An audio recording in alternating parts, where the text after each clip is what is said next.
dan sudah mulai bertugas. Sekali lagi kami informasikan bahwa memang Obama ini pelesiran ke Indonesia, bukan hanya di Bogor saja. Sebelumnya di minggu lalu ada berkunjungan ke Bali, lalu mengenang kembali masa kecil di Yogyakarta. Bahkan tadi informasi terkini juga masuk, Obama katanya minta melihat bundaran Tamrin itu seperti apa. Ingin tahu begitu ya. Mungkin kan dekat hotel begitu ya, makanya dia memilih untuk bisa sekaligus jogging begitu. Dekat juga kan dengan Menteng begitu, tempat dia dulu memang bersekolah di SDN 1 Menteng. Kembali lagi nih soal sekolah. Dulu Pak Pendi mengatakan Obama ini pelajaran kesukaannya IPS begitu. Kalau ekstrakurikulernya olahraga. Kalau kita lihat kan Obama ini very sport person gitu. Dari kecil dulu olahraga favoritnya apa, tau nggak, Mas Wid? Ada main kasti namanya dulu ya. Kasti. Oke. Nah itu kasihan Obama karena Kenapa? badan gede dikepokin. Oke, ini tampaknya sudah mau datang ini tampaknya ini sekarang ini. Nah ini dia nih, yang dulu suka main kasti. Iya, yang ternyata dulu usil baru datang sampai sini ya sekarang. Akan lihat, ini dia detik-detik kedatangan Obama menuju Istana Bogor dan langsung disambut begitu ya. disambut oleh Jokowi. Kurang lebih tadi perjalanan sekitar 45 menit tadi sudah berjalan. Wow, antusiasmenya nih sudah pada teriak-teriak semua nih. Iya, coba kita dengar orang-orang deh, Pak gitu. Atmo, coba kita dengarkan suaranya.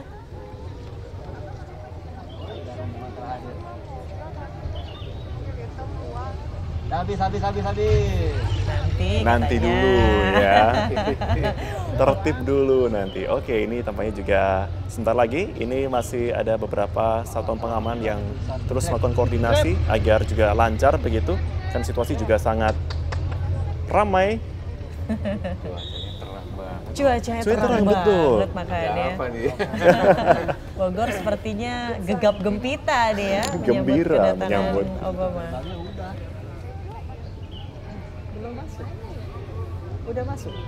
Coba kita akan lihat. Coba kita lihat sama-sama ini bisa ya. Mungkin nggak ya dia compare juga dengan White House ya, Istana Bogor.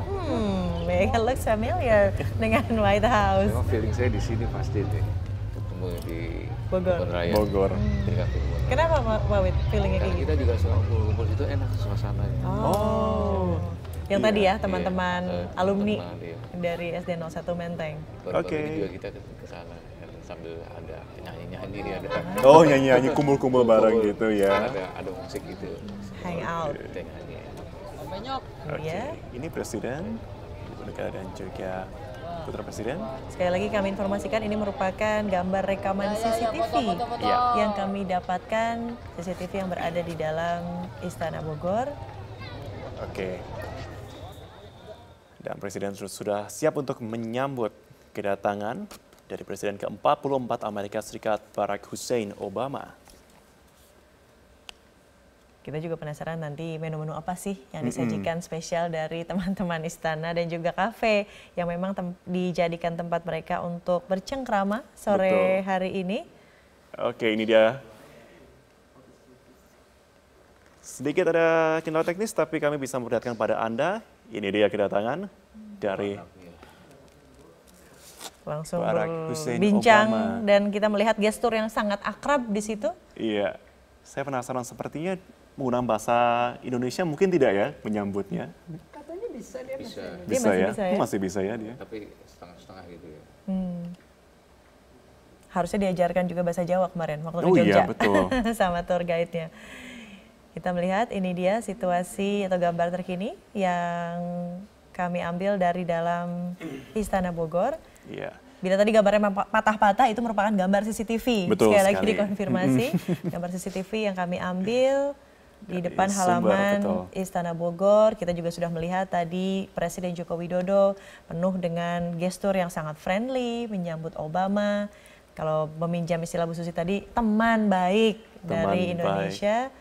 Saya melihat gestur dari Kaisang, anak presiden yang biasanya less ekspresi begitu ya kalau ngomong begitu, ekspresinya biasanya sedikit datar Lempeng begitu, gitu lempeng ya. gitu. Tadi senyum-senyum tadi Terlihat melihat. excited ya. Sekali begitu. Kita lihat. The Iya, Solo Way. The Solo Way.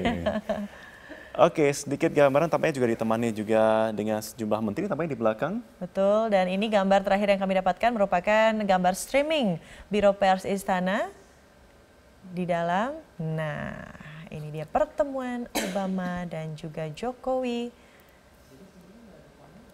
Ya, jika sebelumnya Obama pernah bertemu juga dengan Presiden Jokowi di kesempatan lain di luar negeri beberapa waktu lalu, saat ini giliran dijamu langsung di Indonesia. Sowan, begitu ya, katanya. sowan balik Kata gitu. orang Jawa. Ini kami tegaskan sekali lagi bahwa ini gambar streaming Biro Pers Istana ini menunjukkan bahwa memang pengawalan atau pengamanan bahwa juru warta ini tidak diperbolehkan secara bebas untuk masuk meliput, sesuai juga memang dengan permintaan dari Barack Hussein Obama.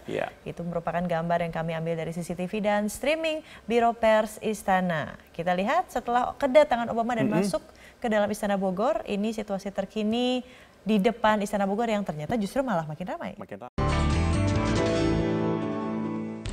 Kembali di Hot Ekonomi, pemirsa, Indonesia memutuskan untuk kembali masuk organisasi pengekspor minyak atau OPEC dengan syarat tak turut mengurangi produksi minyak. Rekan saya, Yasi Syarif, akan memaparkan berapa besar produksi minyak nasional dan di posisi berapa produksi minyak Indonesia dalam keanggotaan OPEC. Ya, Yasi, silakan. Baik, terima kasih Wiki. Dan pemirsa, Saudi Arabia merupakan negara anggota OPEC dengan produksi terbesar, yakni mencapai 10,5 juta barel per hari. Dan posisi kedua, Irak dengan produksi 4,56 juta barel per hari. Sementara Indonesia hanya 722 ribu barel per hari dan berada di posisi ke-10. Mari kita simak datanya seperti apa. Kita lihat di sini pemirsa, 5 besar negara produksi minyak OPEC per Oktober 2016. Kita lihat di pertama, pemirsa, urutan kelima, Kuwait. Ini memproduksi 2,8 juta barel per hari. Selanjutnya di posisi keempat, Uni Emirat Arab 3 juta barel per hari. Diikuti Iran yang memproduksi 3,7 juta barel per hari. Selanjutnya Irak 4,6 juta barel per hari. Sementara Arab Saudi terbanyak 10,5 juta barel per hari. Dan pemirsa, kita lihat informasi lain, negara asal impor minyak Indonesia pada 2015. Indonesia mengimpor minyak dari Singapura 25,9 juta ton, diikuti dengan Malaysia 7 juta ton dan juga dari Arab Saudi 6,3 juta ton, sementara Korsel 3,8 juta ton dan Nigeria 3,1 juta ton. Ini sangat memprihatinkan pemirsa, di mana Singapura kita lihat tidak memiliki sumber daya alam, namun kita justru impor dari Singapura, padahal Indonesia seharusnya juga memiliki kilang minyak sendiri supaya kita bisa menghemat APBN kita untuk impor minyak dari beberapa negara luar. Dan kita ke informasi selanjutnya pemirsa, Satuan Kerja Khusus Pelaksana Kegiatan Usaha Hulu Minyak dan Gas Bumi menargetkan lifting minyak sebanyak 825 ribu barel per hari. Angka ini lebih tinggi dibandingkan target dalam Anggaran Pendapatan dan Belanja Negara 2017 yaitu 815 ribu BPH. Sepanjang Januari hingga November 2016, kontraktor kontrak kerja sama telah mengerjakan 212 pengeboran sumur, pengembangan 1055 kegiatan pekerja ulang, serta 33.925 kegiatan perawatan sumur. Mari kita lihat 5 KKKS penghasil minyak terbesar 2017. Kita lihat di sini. 5 KKS penghasil minyak terbesar 2017 dalam barel per hari. Kita lihat pertama, Pertamina Hulu Energi ONWJ sebanyak 36,5 ribu barel per hari. Diikuti Total INP Indonesia 64,6 ribu barel per hari. Selanjutnya PT Pertamina IP 86,2 ribu barel per hari. Selanjutnya Mobile Capu Ltd 200 ribu barel per hari. Sementara Chevron Pacific Indonesia 233,9 ribu barel per hari. Dan pemirsa, kita lihat sementara itu besarnya lifting minyak Indonesia keseluruhan pada 2017 diperkirakan mencapai 780 ribu BPH. Jumlah ini turun dibandingkan perkiraan APBN perubahan 2016 yang mencapai 820 ribu BPH. Mari kita simak datanya pemirsa. 5 wilayah kerja dan proyeksi lifting 2017 dalam barel per hari. Total INP Mahakam ini kita lihat 52,8 ribu barel per hari. KKKS lainnya 75,6 ribu barel per hari. Selanjutnya Pertamina IP Indonesia 85 ribu barel per hari. Mobile CEPU 165 ribu barel per hari dan Chevron Rokan 228 ribu barel per hari. Ya, demikian Wiki.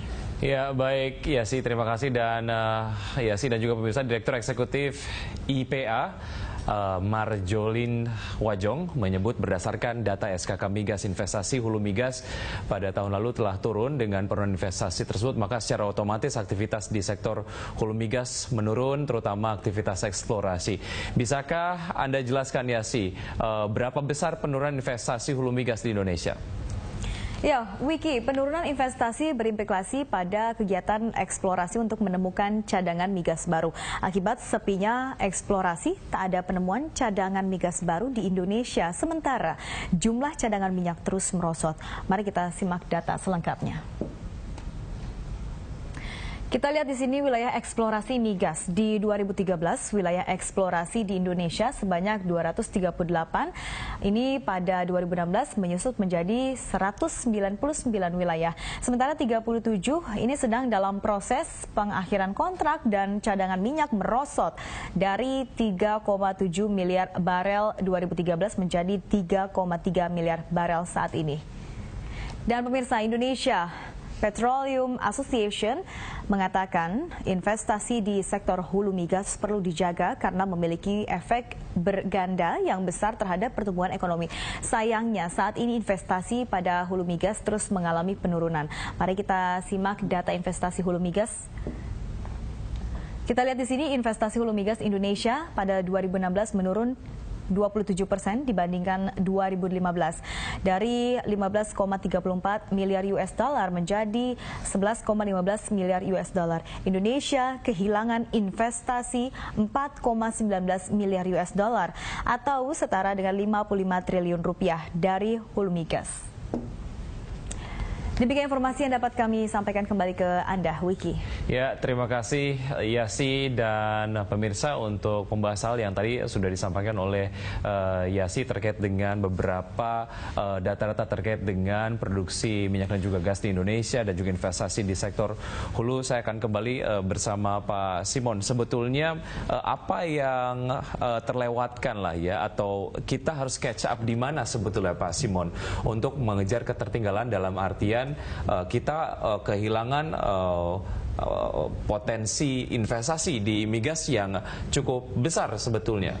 Loh, untuk menambah produksi kan harus ada penemuan baru. Ya.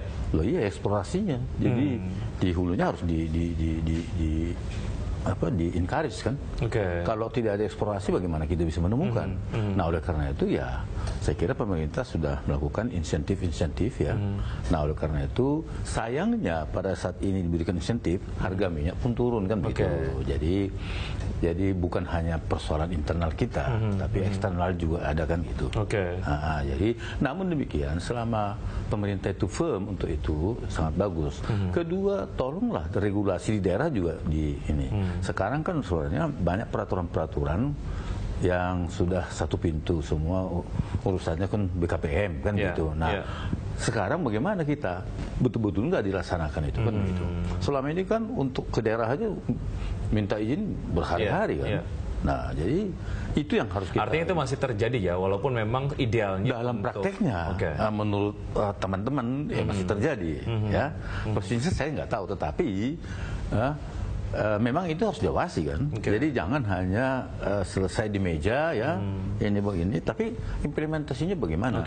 Kemampuan dari pemerintah sendiri untuk mendengar input dari teman-teman di lapangan dan juga memberikan solusi lah ya terkait dengan perizinan yang berlapis, kemudian juga berbelitnya proses dan lain sebagainya. Sebetulnya sudah seberapa baik sih? Oh sudah. Jadi sekarang ini pemerintah sekarang ini kan sangat-sangat peka ya. Bahkan dulu kan menjadi masalah itu di Kementerian Keuangan. Tapi sekarang pun sudah masalah kewajiban fiskal itu kan sudah diperbaiki. Seperti saya katakan dulu PBB saja sudah mahal kan gitu. Sekarang kalau nggak salah ada peraturan dari Menteri Keuangan itu dijelaskan kan gitu. Nah itu kan sudah sangat maju. Ya. Jadi Itu tadi, saya bilang ini complicated jadi masalahnya. Baik, di sektor hulu ini sebetulnya masih banyak hal yang perlu dibenahi. Kemudian kita juga yang harus pikirkan adalah sektor hilir sendiri yang kemudian kita masih ada permasalahan gitu terkait dengan refinery yang secara jumlah belum mumpuni gitu. Solusi yang dihadirkan di hilir sendiri seperti apa? Kalau kita bicara hilir kan masalah investasi lah itu kan, ya kan? Ya memang harus ada apa namanya, kita undanglah investor. Ya. Kemarin kalau nggak salah kan untuk kedatangan Raja Arab itu kan sudah mereka bersedia untuk membantu investasi yang di mana di Jawa Tengah ya. Jadi untuk refinery kan. Nah ini yang harus kita tempuh. Saya kira langkah-langkah pemerintah sekarang ini saya kira sudah lebih konkret lah, ya kan. Jadi tapi kan tidak bisa overnight. Kan begitu dikeluarkan kebijakan langsung. Nah kemarin kan ada berita juga ada lelang untuk daerah minyak juga nggak ada yang mau kan gitu. Kita nggak bisa paksa juga investor kan. Apakah ini terkait dengan regulasi yang masih berbelit? Mungkin mengatakan harga minyak juga ini kan jadi sepi juga lah, lesu kan gitu. Nah jadi pemerintah saya kira mungkin juga lelang itu juga mungkin kewajibannya mungkin dikurangi juga kan gitu, untuk menarik investor datang kan gitu. Ya, dilihat dari langkah pemerintah, kemudian juga sebetulnya ada challenge yang lain terkait dengan sedang turunnya harga minyak dunia. Sebetulnya kita akan sampai ke posisi ideal itu membutuhkan waktu berapa lama sebetulnya, Pak? Kalau saya sih pengalaman saya lihat ya, ini sama dengan di tambang juga ya.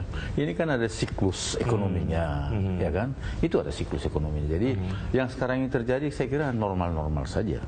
Nah, cuman kemarin itu kan dibarengi dengan penemuan adanya shale oil di Amerika kan, gitu. Nah, kemudian beberapa masalah lain kan gitu. Nah, jadi ini bercampur semua bertemu pada saat yang sama kan gitu.